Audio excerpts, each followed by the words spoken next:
I have just watched Toy Story 5 and I genuinely think it might have been one of the best Pixar films we have seen in years, but not just because it's nostalgic, because of the message that it is trying to send. And honestly, it hit me a lot harder than I expected. I cried so much. I genuinely full on sobbed during one part of this film.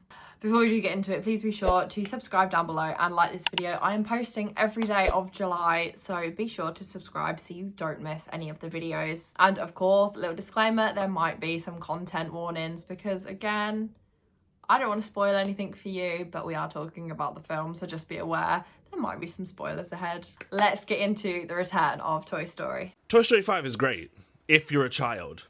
If you're a child, if you're a kid. If you're an adult, it's a horror movie. It's a horror movie, one of the scariest movies you're going to see all year. Obviously, I'm not going to spoil any of it for any of you, but there are moments in this movie where I was watching the screen going, what have we done? What have we done? What have we built? And I can't help but feel like you're going to feel that way too at some point. There is something almost so emotional about seeing these characters on screen again.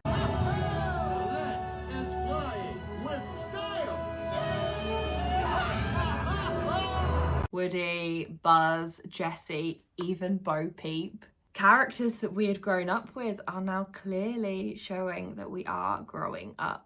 What are you? Are you like some sort of old man toy? What? She thinks you're old because you're bald, Woody. What? Nothing. Love the poncho. Someone needs a brown marker. There is a very subtle but very clever design change that they have done with Woody, and they do reference it a lot in this film. He's visibly older now, even showing signs of balding. It sounds so small, but it does immediately set the tone. This isn't the same world we had left them in. There has been time passing, and that is kind of the point of the whole film. The main message to focus on for Toy Story 5 are kids losing play. Children don't know how to play and they don't know how to create. So my background's in the early years sector, especially within Playbase. Back in 2019 when the world stopped and then we came back to some sort of normality, although it was never normal in my opinion, I could see that children didn't know how to play. They didn't know how to create. They were anxious, they were worried, they were scared. They just didn't know how to play.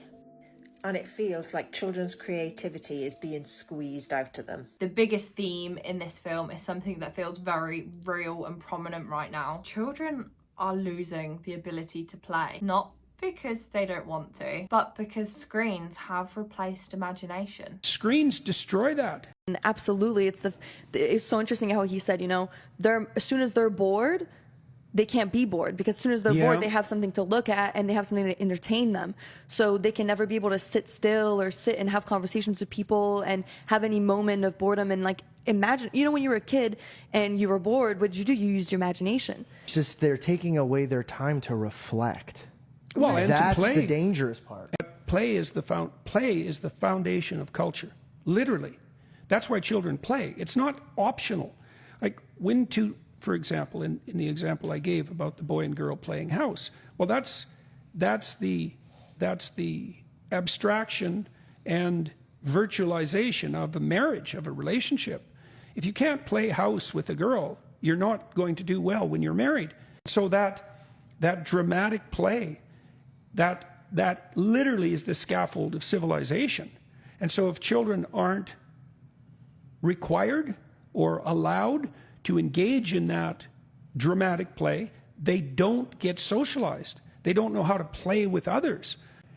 And screens destroy that. The film is leaning into what people are now branding as the iPad baby generation. The idea that kids are growing up with constant digital stimulation instead of physical creative play. And the toys in the film feel it. They are not just being replaced, they are actively being forgotten. That part really honestly made me stop and think a lot more than I expected it to, because Toy Story has always been about one thing. What happens when children outgrow imagination? There's an imagination skill that kids are quietly losing, and no one is talking about it. It's called mental visualization, the ability to create pictures in the mind. And here's the thing, most kids can do it.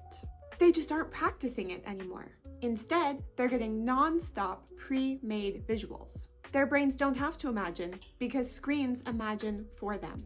But this time it felt a lot more urgent. So I want to go into Buzz Lightyear and the new model detail, which is something that I picked out, and honestly it caught me off guard. One of, again, the small but really interesting details is how they handled Buzz Lightyear. It wasn't that the new Buzz was so dramatically different. It's actually quite subtle. There will be a point in the film where there is an army of Buzz Lightyears, and from face value they look the same. It's Buzz Lightyear, it's very clearly Buzz Lightyear. The newer Buzz Lightyears, however, have slightly different adaptations to their model, and their design is just a little bit different. We have tech built into them, almost like a modernized version of the original rather than just a reinvention. But that small difference is the point, because when you do see them together, so our original Buzz versus this army of the newer Buzz Lightyears, it highlights how something even as iconic as Buzz Lightyear has adapted over time. The original Buzz still represents that classic, nostalgic, slightly clunky personality that we all know, whereas the newer versions do, of course, feel that bit more streamlined, more advanced, and just more efficient looking. Also a little bit less individual, I might say. And I think that contrast does work really well as kind of a quiet reflection of how even toys in this world are being reshaped by tech and the modern world around them. It isn't a massive, huge plot point in the film, but it is one of those subtle details that do really stick with you after the film has finished. So why I cried, the Jessie story hit so hard. I really was not ready for Jessie's storyline. Her feeling of being unwanted, abandoned, and forgotten, it was honestly so emotional to watch, because it really reframed her entire arc as well from Toy Story 2. And then towards the end of the film, there is the reveal that actually her first owner didn't forget about her. Instead, it actually helped shape that little girl's life into womanhood, so much so that she named her daughter after her. I've got goosebumps thinking about it now. I was full blown sobbing in the cinema at this part. That moment was really beautiful. It completely flipped her perspective of being discarded and unwanted into something a lot more meaningful, and of course it gave that character their purpose. I genuinely didn't expect to feel that emotional about Jessie walking into this film,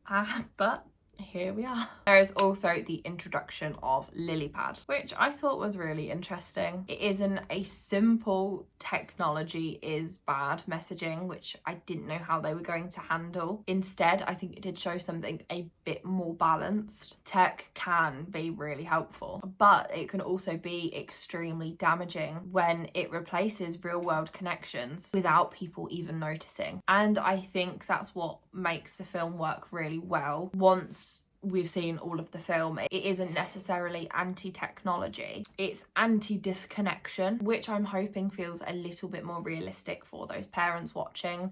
We are in a generation where we can't avoid technology, but connecting with people is the thing that we are really at risk of losing.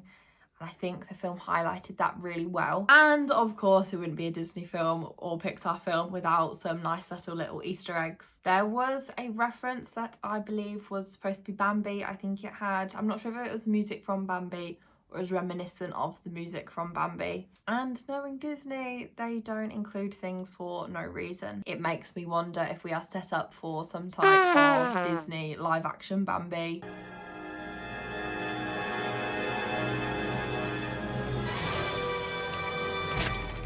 All right. Or maybe some more cross-referencing going on. But maybe I am reading into it.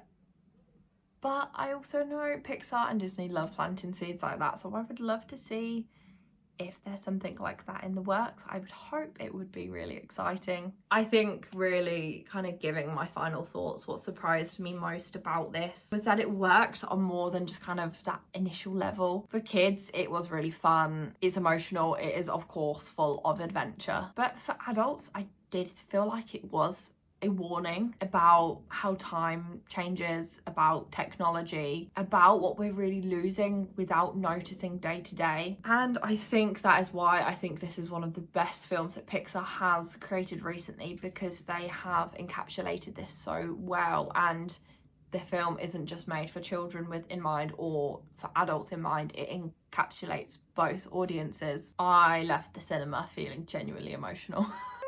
And I think that says everything. If you have seen Toy Story 5, please let me know your thoughts down below. Do you think the message for tech and everything landed with you the way you thought it would? Do you think people are reading too much into it? Do you think it was unnecessary? My partner said he enjoyed it. He did think it was a good film. However, he didn't like how they gave this message. He thought it was way too message heavy for a Pixar film. I disagree. I think they handled it really well, and I love the balance of it is very message heavy, and I feel like the message drove the storyline instead of just kind of being empty. But I would love to know your thoughts on that down below. Let me know also if there are any more film breakdowns you would like to see. I'm hoping to start going to the cinema a lot more, so if there's any recommendations of things you would like me to review and talk about, let me know below. Of course, if you did enjoy, please be sure to like the video and subscribe down below. As I said earlier, I am making a video for every day of July.